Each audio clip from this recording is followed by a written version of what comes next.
TET రాస్తున్నటువంటి అభ్యర్థులకు స్వాగతం, సుస్వాగతం. ఈరోజు మనం పేపర్ 2కి సంబంధించి సాంఘిక శాస్త్రంలో ముఖ్యంగా భారతదేశంలో వైవిధ్యము, అదేవిధంగా మహిళా రక్షణ చట్టాల గురించి వివరంగా తెలుసుకునేటువంటి ప్రయత్నం చేద్దాం. ముఖ్యంగా మనకు తీసుకున్నట్లయితే ఇది 4th థీమ్ కింద సోషల్ ఆర్గనైజేషన్ అండ్ ఇన్ఈక్వాలిటీస్, సామాజిక వ్యవస్థీకరణ, అసమానతలు అన్నటువంటిది మనం దీంట్లో రావడం అన్నటువంటిది జరిగింది. మరి దీంట్లో మనం diversity in India, gender inequalities, sex ratio, employment, state of women and the work with wages, women protection acts, ఈ విషయాలు కవర్ చేస్తూ మనం మాట్లాడుకునేటువంటి ప్రయత్నం చేద్దాం. దీంట్లో మనం ముఖ్యంగా భారతదేశంలో వైవిధ్యం తీసుకున్నట్లయితే మనందరికీ తెలుసు, భారతదేశంలో మనకి భిన్నత్వంలో ఏకత్వం అన్నటువంటిది మనం చెప్తూ ఉంటాం. మరి భారతదేశంలో మొత్తం 28 రాష్ట్రాలు ఉన్నాయి, అదేవిధంగా 8 కేంద్రపాలిత ప్రాంతాలు ఉన్నాయి. ఎందుకంటే ఇది కూడా ఈ మధ్య కాలంలో కన్ఫ్యూజ్ చేయడానికి, అడగడానికి అవకాశం ఉంది. ఎందుకంటే మన తెలంగాణ ఏర్పడినప్పుడు 29వ రాష్ట్రంగా ఏర్పడిందని అనుకున్నాం, కానీ ఇప్పుడు అది 28వ రాష్ట్రంగా వెళ్ళిపోయింది. అట్లాగే కేంద్రపాలిత ప్రాంతాలు కూడా మరి 6 నుంచి 8కి ఎట్లా వెళ్ళినాయనేటువంటిది కూడా చూసినట్టయితే మనకి ఈ యొక్క జమ్మూ కాశ్మీర్ని 2గా విడగొట్టడం వల్ల మనకి ఈ యొక్క 8 కేంద్రపాలిత ప్రాంతాలైనాయి. అది రాష్ట్ర హోదా కోల్పోయింది కాబట్టి ఆటోమేటిక్గా ఇప్పుడు 28 రాష్ట్రాలు కావడం అన్నటువంటిది జరిగింది. కాబట్టి ప్రస్తుతం భారతదేశంలో ఉన్నటువంటి రాష్ట్రాలు, కేంద్రపాలిత ప్రాంతాలు ఎన్ని అన్నప్పుడు మనకి 28 రాష్ట్రాలు, అదేవిధంగా 8 కేంద్రపాలిత ప్రాంతాలుగా చెప్పవచ్చు. మరి దీంట్లో మనకి వైవిధ్యం ఉన్నప్పుడు చూసినట్టయితే భారతదేశంలో ఒక్కొక్క స్టేట్లో ఒక్కొక్క రకమైనటువంటి లాంగ్వేజ్ కావచ్చు, అదేవిధంగా ఆచార సాంప్రదాయాలు కావచ్చు, మనం చాలా విభిన్నంగా చూడవచ్చు. కానీ మన హైదరాబాద్ వచ్చినట్లయితే కూడా మనకు హైదరాబాద్లో కూడా ప్రధానంగా తీసుకున్నట్లయితే ప్రజలు తెలుగు మాట్లాడే వాళ్ళు ఉన్నారు, చాలామంది ఉర్దూ మాట్లాడే వాళ్ళు కూడా ఉన్నారు. మన హైదరాబాద్లో దక్కని ఉర్దూ అన్నటువంటిది మాట్లాడుతున్నారు. ముఖ్యంగా తెలుగులో కానీ ఉర్దూలో కానీ కవితలు చాలామందిని ఆకర్షించేటువంటి అంశాలు. మరి ఈ యొక్క వైవిధ్యం అన్నటువంటిది ఎలా ఏర్పడుతుంది అన్నటువంటిది మనం చూసినట్టయితే ముఖ్యంగా వైవిధ్యం అన్నటువంటిది ఆయా ప్రాంత పరిస్థితులను బట్టి, వాతావరణ పరిస్థితులు, అదేవిధంగా ప్రజల యొక్క భాష, అదేవిధంగా వాళ్ళు జరుపుకునేటువంటి పండగలు, వీటన్నిటిని ఆధారంగా భారతదేశంలో మనం వైవిధ్యం అన్నటువంటిది చూడవచ్చు. మరి ఇక్కడ మనకి వాయవ్య భారతదేశంలో ఉన్నటువంటి రాజస్థాన్ గురించి ఇక్కడ తెలుసుకునేటువంటి ప్రయత్నం చేద్దాం. ముఖ్యంగా రాజస్థాన్లో ఉన్నటువంటి ఎడారి, థార్ ఎడారి, ఇది భారతదేశంలో ఉన్నటువంటి ఏకైక ఎడారి, థార్ ఎడారి.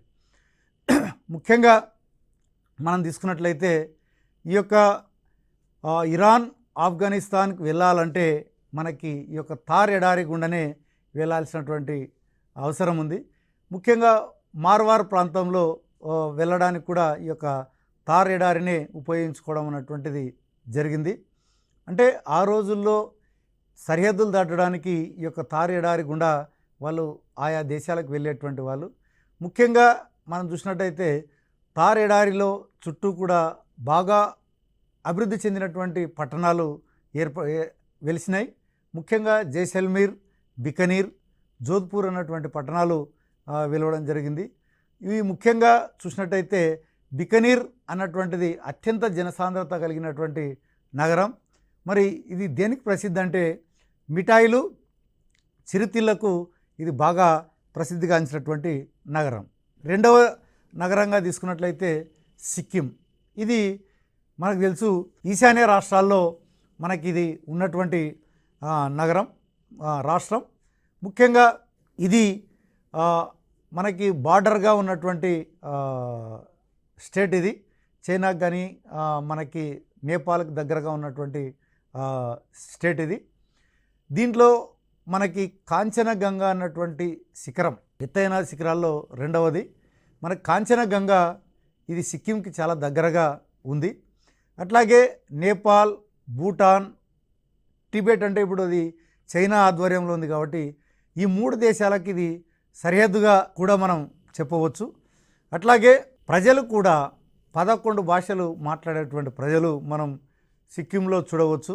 అందుకనే ఎంతో డైవర్సిటీ అన్నటువంటిది మనకి సిక్కిం రాష్ట్రంలో కనిపించడం అన్నటువంటిది జరుగుతుంది. ముఖ్యంగా సిక్కింని 1975వ సంవత్సరంలో చోగ్యాల్ రాజులు పరిపాలన చేయడం జరిగింది. అంటే మనకేంది స్వాతంత్రం 1947లో వచ్చినప్పటికీ కూడా సిక్కిం మన భారతదేశంలో కలవలేదు. 1975 తర్వాత మాత్రమే ఈ యొక్క సిక్కిం దేశంలో విలీనం కావడం అన్నటువంటిది జరిగింది. ఇక మనకి దక్షిణ భారతదేశ పరంగా తీసుకున్నట్లయితే మరి పాండిచ్చేరి, దీన్ని పుదుచ్చేరి అని కూడా పిలుస్తారు. ఇది ముఖ్యంగా భారతదేశ మనకి ఆగ్నేయ తీరంలో ఉన్నటువంటి పట్టణం. ఇది కూడా మనం గమనించినట్లయితే 1954లో ఇండియాలో కలవడం అన్నటువంటిది జరిగింది. అప్పటి వరకు ఇది ఎవరి కింద పరిపాలన చేయబడింది అంటే ఫ్రెంచ్ వాళ్ళ కింద ఇది పరిపాలన చేయడం అన్నటువంటిది జరిగింది. ముఖ్యంగా అక్కడ బెంగాల్కి చెందినటువంటి అరవింద ఘోష్ ఆయన ఆ ప్రాంతం నచ్చి అక్కడ అరవింద ఆశ్రమం అన్నటువంటిది కూడా నెలకొల్పడం అన్నటువంటిది జరిగింది. అది ఈరోజు ప్రపంచ దేశాల నుంచి అనేక మంది ప్రజలు ఈ యొక్క అరవింద ఆశ్రమాన్ని సందర్శించడం అన్నటువంటిది జరిగింది. ఈ యొక్క ఆశ్రమం యొక్క ప్రధానమైనటువంటి ఉద్దేశం శాంతి, ప్రపంచ సహకారం అన్నటువంటి 2 విలువలతోని ఈ యొక్క అరవింద ఆశ్రమం అన్నటువంటిది స్థాపించడం అన్నటువంటిది జరిగింది. అక్కడ అరోవిల్లే అన్నటువంటి ఒక అంతర్జాతీయ గ్రామాన్ని కూడా నెలకొల్పడం అన్నటువంటిది జరిగింది. మరి ఇక్కడ భారతదేశంలో మనం ఈ యొక్క లింగ వివక్ష పరంగా కూడా తీసుకున్నట్లయితే, ఎందుకంటే జెండర్ డిస్క్రిమినేషన్ అన్నటువంటిది ముఖ్యంగా ఈ లింగ వివక్షకు సంబంధించి డిస్క్రిమినేషన్ అన్నటువంటిది 2 రకాలుగా జరగడం అన్నటువంటిది చూడవచ్చు. మనకి శారీరక పరమైనటువంటి డిస్క్రిమినేషన్ అంటే ఆడ మగ అన్నటువంటిది ఒక ఫిజికల్గా ఉన్నటువంటి ఆకారాన్ని బేస్ చేసుకొని విభజించినటువంటి అంశం ఈ యొక్క శారీరక పరమైనటువంటి తేడా. అదే మనకి సామాజిక పరమైనటువంటి చిన్నచూపు అన్నటువంటిది కూడా మనం గమనించవచ్చు. అంటే సామాజిక పరమైన చిన్నచూపు అన్నప్పుడు మనకేందంటే కులాలు పరంగా తీసుకున్నట్లయితే పెద్ద కులము, చిన్న కులము అన్నటువంటి ఒక రకమైనటువంటి వివక్షత అన్నటువంటిది కూడా మనం ఈ రోజుల్లో కూడా మనం చూడడం అన్నటువంటిది జరుగుతూ ఉంది గ్రామీణ ప్రాంతాల్లో.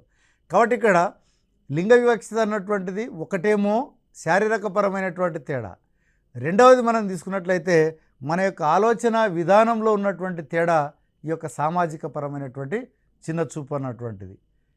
ఇక భారతదేశంలో మనం తీసుకున్నట్లయితే మరి రోజు రోజు కూడా ఈ యొక్క లింగ నిష్పత్తి పరంగా చాలా గ్యాప్ అన్నటువంటిది మనం గమనిస్తున్నాం.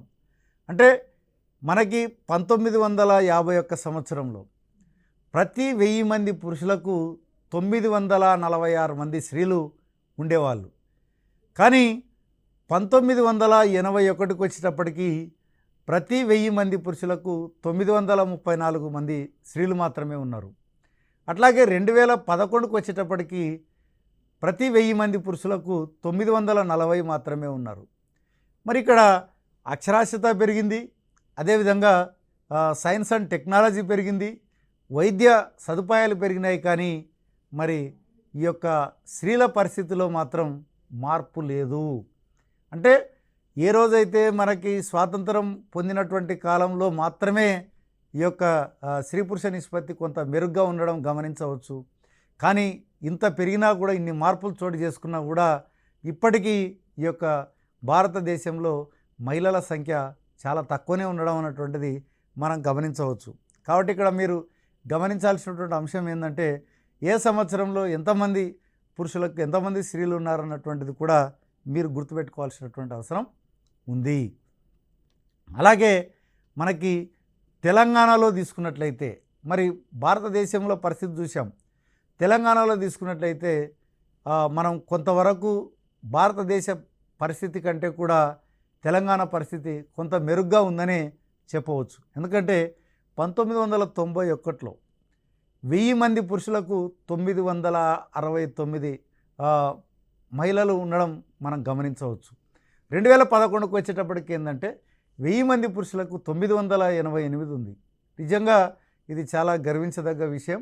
అంటే ఈ యొక్క నిష్పత్తి పెరగడం వల్ల మనకేమైందంటే స్త్రీ పురుష సమానత్వం అన్నటువంటిది కూడా ఇక్కడ ప్రతిధ్వనిస్తుంది. అట్లాగే ఈ యొక్క బాలికలు ఏదైతే పురిట్లోనే చంపేయడం అన్నటువంటిది, భ్రూణ హత్యలు, ఇవన్నీ కూడా ఈ మధ్య కాలంలో ప్రభుత్వాలు తీసుకున్నటువంటి చర్యల వల్ల తగ్గిపోయి ఈ యొక్క బాలికల సంఖ్య కూడా పెరగడం అన్నటువంటిది జరుగుతూ ఉంది. ఇది నిజంగా తెలంగాణలో శుభ పరిణామమనే చెప్పవచ్చు. మరి బాలురు బాలికల పరిస్థితి తెలంగాణలో ఎలా ఉందని చూసినట్టయితే 1991 1000 మంది పురుషులు 1000 మంది బాలురు ఉంటే 978 బాలికలు ఉన్నారు. 2001కి వచ్చేటప్పటికి 1000 మందికి 963 ఉంది. మరి 2011కి వచ్చేటప్పటికి ఏమైందంటే 1000 మంది బాలురకు 933 ఉంది. అంటే ఇక్కడ మహిళల నిష్పత్తి పరంగా చూసినట్టయితే కొంత మెరుగ్గా అనిపించింది, కానీ మరి బాలికల నిష్పత్తి పరంగా తీసుకున్నట్లయితే మరి రోజు రోజుకు నంబర్ పడిపోవడం అనేటువంటిది మీరు గమనించవచ్చు. 978, 963, 933. అంటే ఏమవుతుంది, ఇక్కడ తెలంగాణలో రాను రాను బాలికల సంఖ్య కూడా తగ్గుతుంది అన్నటువంటిది కూడా ఈ నంబర్ని బట్టి తెలుస్తుంది. కాబట్టి ప్రభుత్వాలు మేల్కోవాల్సినటువంటి అవసరం ఈ నంబర్ సూచిస్తుంది. కాబట్టి ఇక్కడ మీరు గమనించాల్సింది ఏంటంటే తెలంగాణకు సంబంధించి మరి ఎంతమంది బాలురకు ఎంతమంది బాలికలు ఉన్నారన్నటువంటిది మనం గుర్తుపెట్టుకోవాల్సినటువంటి అవసరం ఉంది. అలాగే అక్షరాస్యత విషయంలో కూడా తెలంగాణలో మరి ఎలాంటి పరిస్థితి ఉంది అని మనం గమనించినట్లయితే 1991లో ప్రతి 100 మందికి 28 మంది స్త్రీలు మాత్రమే చదువుకున్నటువంటి వాళ్ళు ఉన్నారు. చూడండి ఎంతగా నంబరు తగ్గిపోవడం అన్నటువంటిది మనం గమనించవచ్చు. 100 మందికి కేవలం 28 మంది మాత్రమే స్త్రీలు చదువుకున్నారు. అదే 2011కు వచ్చేటప్పటికి 100 మంది పురుషులకి 58 మంది స్త్రీలు మాత్రమే, మరి 58 మంది స్త్రీలు మాత్రమే మనకి చదువుకున్న వాళ్ళు కనిపిస్తున్నారు.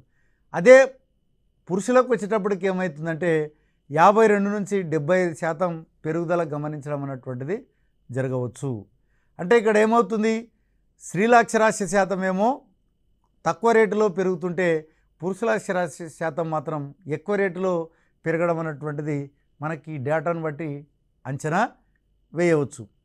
మరి ఇక్కడ మనం చూస్తే 1991లో తెలంగాణలో పురుషుల అక్షరాస్యత శాతం 53% ఉంటే స్త్రీలు 29% మంది ఉన్నారు.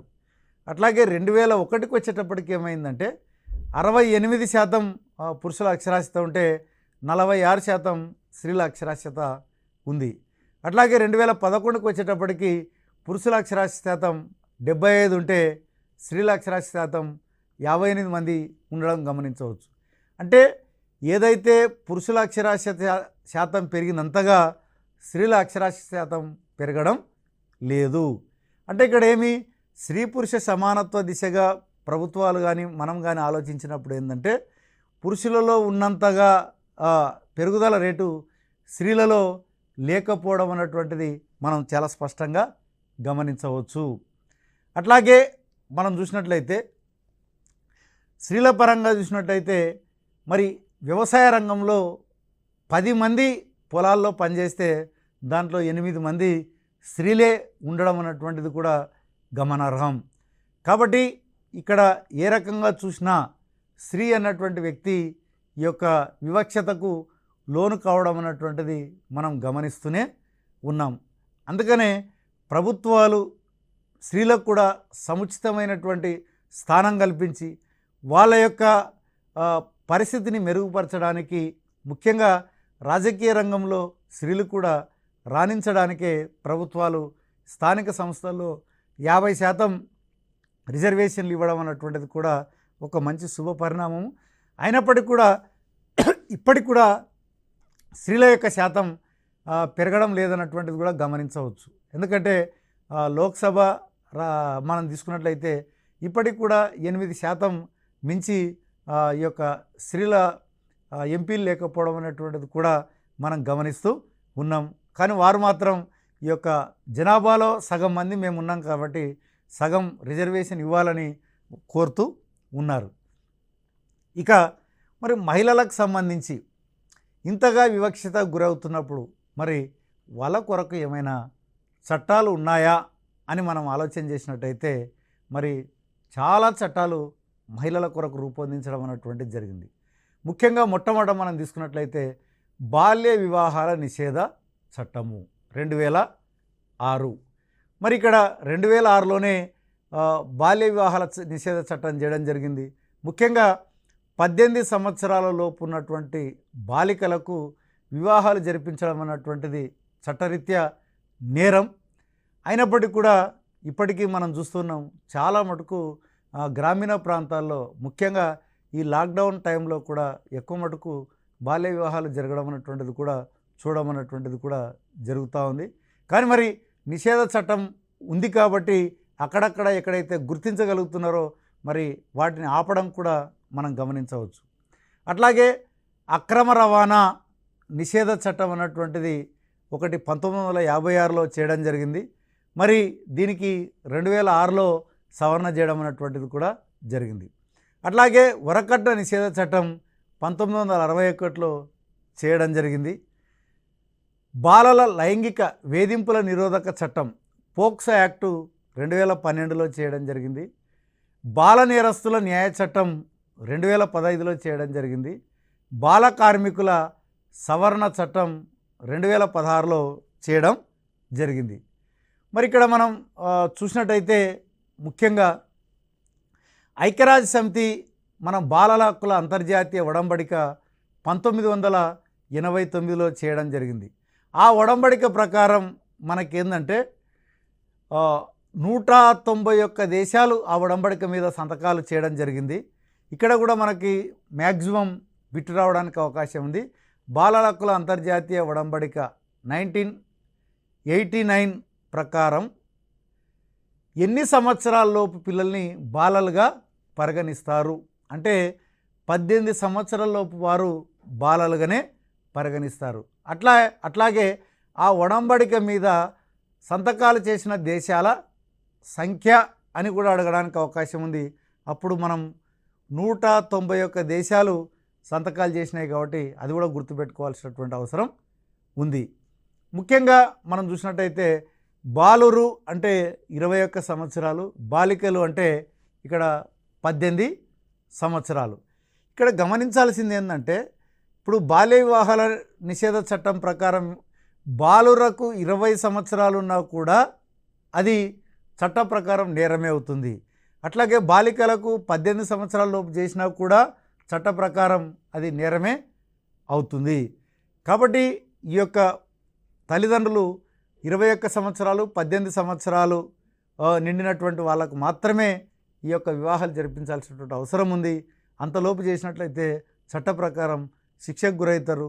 మరి ఎన్ని సంవత్సరాల జైలు శిక్ష ఉంది అంటే 2 సంవత్సరాల జైలు శిక్ష, అదేవిధంగా ₹1,00,000 జరిమానా కూడా విధించడం అనేటువంటిది ఉంటుంది. మరి ఇక్కడ గమనించాల్సింది ఏంటంటే బాల్య వివాహాలు చేయడం వల్ల జరిగినటువంటి పరిణామాలు ఏవి అన్నటువంటిది కూడా అడగడానికి కూడా అవకాశం ఉంది. మరి ఏం పరిణామాలు ఉంటాయి వాళ్ళకు తొందరగా మ్యారేజ్ చేయడం వల్ల అని అంటే ఒకటి శారీరకపరమైనటువంటి ఎదుగుదల అనేటువంటిది ఒకటి ఉండదు.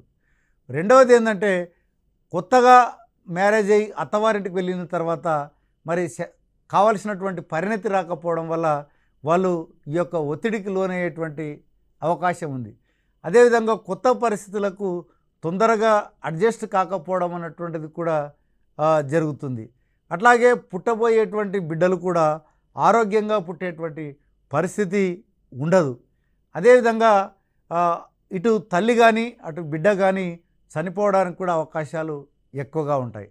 మరి ఇన్ని రకాలైనటువంటి ఈ యొక్క పరిణామాలు ఉండడం వల్ల మాత్రమే ఈ యొక్క బాల్య వివాహాల నిషేధ చట్టం అన్నటువంటిది తీసుకురావడం అన్నటువంటిది జరిగింది. అట్లాగే మనకి ఈ యొక్క పోక్సో యాక్ట్ 2012 కూడా మనం తీసుకున్నట్లయితే ఇది ఈ మధ్య కాలంలో చాలా మటుకు ప్రభుత్వాలు, స్వచ్ఛంద సంస్థలు దీని మీద దృష్టి పెట్టి ఎక్కడ ఏ రకమైనటువంటి బాలబాలికల మీద వేధింపులు జరిగినా కూడా మరి ఈ యొక్క చట్టం ప్రకారం తక్షణము ఫాస్ట్ ట్రాక్ కోర్టులు ఏర్పాటు చేసి వాళ్ళకి న్యాయం చేసేటువంటి ఏర్పాట్లు ప్రభుత్వాలు చేస్తూ ఉన్నాయి. అందుకనే ఒకవేళ పోక్సో యాక్ట్ కింద ఎవరైనా విద్యార్థిని ఇటు లైంగికంగా కానొచ్చు, అదేవిధంగా ఇటు ఓరల్ అంటే ఏమి నోటి మాటలతో కూడా వేధించినా కూడా మరి దాని కిందకే వస్తుంది. కాబట్టి దీనికి దాదాపు 20 సంవత్సరాల జైలు శిక్ష ఈ యొక్క పోక్సో యాక్ట్ కింద మరి నిర్ణయించడం అన్నటువంటిది జరిగింది. కాబట్టి ఇక్కడ మనకి పాఠశాలలో కూడా బ్యాడ్ టచ్ గుడ్ టచ్ అన్నటువంటిది కూడా దీని మీద కూడా ఒక అవేర్నెస్ అన్నటువంటిది ఉంది. ఈ మధ్య కాలంలో కూడా ఈ యొక్క నిష్ఠా ట్రైనింగ్లో కూడా మనకి ఏంటంటే ఉపాధ్యాయులకు పోక్సో యాక్ట్ మీద విపులంగా ట్రైనింగ్ కూడా ఇవ్వడం అన్నటువంటిది కూడా జరిగింది. మరి నెక్స్ట్ మనం తీసుకున్నట్లయితే అక్రమ రవాణా నిరోధక చట్టం 2006. ఇక్కడ అక్రమ రవాణా నిరోధక చట్టం అన్నప్పుడు మరి ఏ రూపాల్లో ఈ యొక్క నిరోధక చట్టం ఉంటుంది అని చూసినప్పుడు లైంగిక దాడి అన్నటువంటిది ఒకటి అక్రమ రవాణాకు సంబంధించి. అంటే లైంగిక దాడి అంటే ఏంది, అబ్బాయిలను కానీ అమ్మాయిలను కానీ ఏం చేస్తారంటే ఏదో ఒక రూపంలో మభ్యపెట్టి వాళ్ళని ఈ యొక్క లైంగిక ఊబిలోకి దించడం అన్నటువంటిది జరుగుతూ ఉంటుంది. అంటే ముంబై లాంటి రెడ్ లైట్ ఏరియాకు పిల్లల్ని పంపడం, అదేవిధంగా కొంతమంది వాళ్ళని అక్రమంగా బంధించి వాళ్ళ మీద లైంగిక దాడి చేయడం, ఇవన్నీ కూడా దీంతో ఏమవుతుందంటే పిల్లల యొక్క హక్కులను మనం కాపాడలేకపోయినాం. కాబట్టి మరి లైంగిక దాడి అనేటువంటిది ఒక రకమైనటువంటి రూపం. అట్లాగే చట్ట వ్యతిరేక కార్యకలాపాలు పిల్లలతోని ఏం చేస్తుంటారంటే ఈ యొక్క స్మగ్లింగ్ లాంటివి చేయించడం, అదేవిధంగా ఈ మధ్య కాలంలో మాదక ద్రవ్యాలు అన్నటువంటివి పెద్దవాళ్ళతో ప్రాబ్లం అవుతుందని పిల్లలతో ఆ రకమైనటువంటి కార్యకలాపాలు చేయించడం, బలవంతంగా పిల్లలతోని భిక్షాటన చేయించడం, ఇవి అంటే వాళ్ళ యొక్క హక్కులను మనం హరిస్తున్నాం. కాబట్టి ఇది చట్ట వ్యతిరేక కార్యకలాపాల కిందగా వస్తుంది. అట్లాగే కార్మికులుగా కూడా వాళ్ళని వాడుకోవడం, అంటే ఏది 18 సంవత్సరాల్లో పిల్లల్ని బలవంతంగా పనిలో దించడం, అట్లాగే హోటల్లో పనిచేయడం, లేదంటే దూరంగా ఉన్నటువంటి వ్యవసాయ క్షేత్రాల్లో ఎవరికీ తెలియకుండా పిల్లలతో పనిచేయించడం, ఇవి అన్నీ కూడా అక్రమ రవాణా నిరోధక చట్టం కిందికి రావడం అన్నటువంటిది జరుగుతుంది. అట్లాగే మనకేందంటే పైశాచిక ఆనందము అన్నటువంటిది కూడా మనం చూస్తుంటాం. ముఖ్యంగా పిల్లల్ని గుర్రాల మీద పోటీలకు పెట్టడం, అదేవిధంగా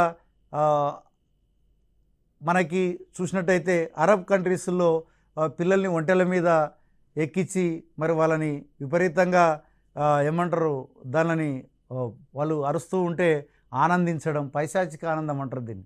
అంటే ఒకరు బాధపడుతుంటే ఇంకొకరు ఆనందపడడం అన్నటువంటిది పైశాచిక ఆనందం.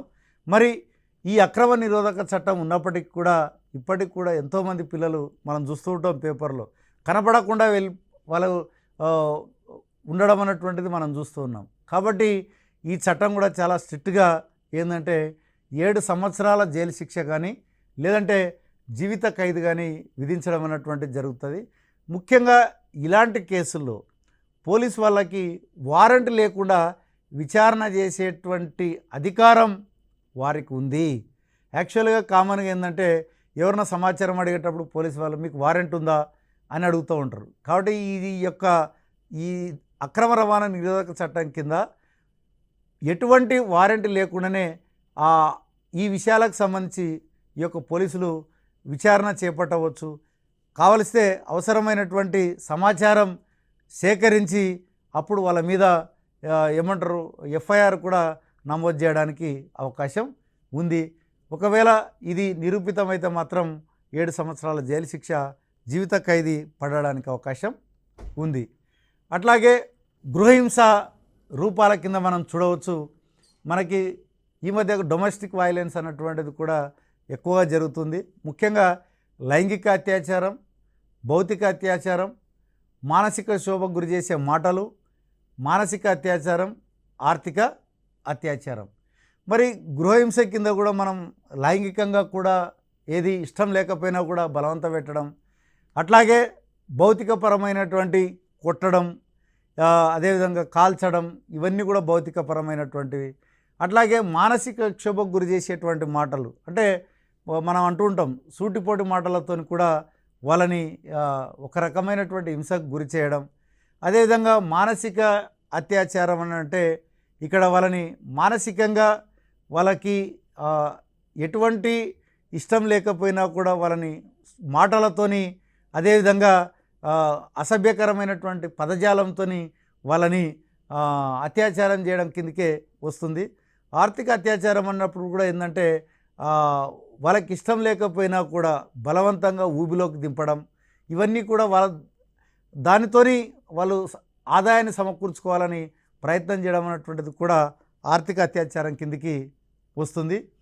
ముఖ్యంగా లైంగిక వేధింపులకు సంబంధించి జస్టిస్ జేఎస్ వర్మ కమిటీ కీలకమైనటువంటి ప్రతిపాదనలు చేసింది. ఆయన ఇచ్చినటువంటి రిపోర్ట్ ఆధారంగా ఫిబ్రవరి 2, 2013లో కేంద్ర ప్రభుత్వం ఆర్డినెన్స్ తీసుకురావడం అన్నటువంటిది జరిగింది. మరి క్రిమినల్ న్యాయ సవరణ చట్టం 2013 నిర్భయ చట్టాన్ని కూడా చేయడం జరిగింది. ఇది ఏప్రిల్ 3, 2013 నుండి అమల్లోకి రావడం అన్నటువంటిది జరిగింది. ఈ నిర్భయ చట్టం ప్రకారం 20 సంవత్సరాల జైలు శిక్ష మరి ఉంటుంది. కాబట్టి ఈ యొక్క నిర్భయ చట్టం ద్వారా ఆడపిల్లలకు రక్షణ కల్పించేటువంటి ప్రయత్నాలు ప్రభుత్వాలు చేస్తూ ఉన్నాయి. ముఖ్యంగా ఈ యొక్క వరకట్న నిషేధ చట్టము అన్నటువంటిది కూడా 1961లో తీసుకురావడం అన్నటువంటిది జరిగింది. దాని ప్రకారం కూడా మనం వరకట్నం అన్నటువంటిది ఎవరు ఇచ్చినా, అదేవిధంగా తీసుకున్నా కూడా అది మనకి ఆ చట్టం పరిధిలోకే వస్తుంది. మరి దీని ప్రకారం కూడా ఏంటంటే ఎవరు కూడా కట్నం అన్నటువంటిది డిమాండ్ చేయడానికి వీల్లేదు. మరి ఏ రకంగా అనంటే, ఒకవేళ అబ్బాయి కానీ అమ్మాయి కానీ ఏదైనా వాళ్ళు ఇష్టపూర్తికంగా కానుకల రూపంలో ఇస్తే అది వరకట్నం డిమాండ్ కిందికి రాదు. వాళ్ళ యొక్క ఏమంటారు అమ్మాయిని వాళ్ళు తృప్తి కొరకు ఇచ్చినట్టుగా చెప్పవచ్చు. అట్లాగే మనకేందంటే లోక్ అదాలత్ అన్నటువంటిది కూడా మనకు ఉంది. ఈ యొక్క లోక్ అదాలత్ను తీసుకున్నట్లయితే ఇది ఉచిత న్యాయ సహాయము. ముఖ్యంగా ప్రభుత్వాలు ఏం చేస్తున్నాయంటే ఎవరైతే సమాజంలో బాగా పేదవాళ్ళుగా ఉన్నటువంటి వాళ్ళకి, అదేవిధంగా ఎవరైతే ఎస్సీ ఎస్టీలుగా ఉన్నటువంటి వాళ్ళకి, ఎవరైతే ఈ యొక్క పోక్సో కానీ లైంగిక వేధింపులు పొందినటువంటి వాళ్ళు కానీ, అదేవిధంగా ఎవరైతే ఈ యొక్క కరువు కాటకాలు, అదేవిధంగా వరదల వల్ల నిరాశ్రయులైనారో వారికి ప్రభుత్వము ఉచితంగా లోక్ అదాలత్ ద్వారా ఉచిత న్యాయం సహాయం అందించడం అన్నటువంటిది జరుగుతుంది. మరి వీళ్ళు ఆ యొక్క లోక్ అదాలత్ను సంప్రదిస్తే వీళ్ళ తరపున వాదించడానికి ఒక లాయర్ని కూడా ప్రభుత్వాలే ఏర్పాటు చేయడం అన్నటువంటిది జరుగుతుంది.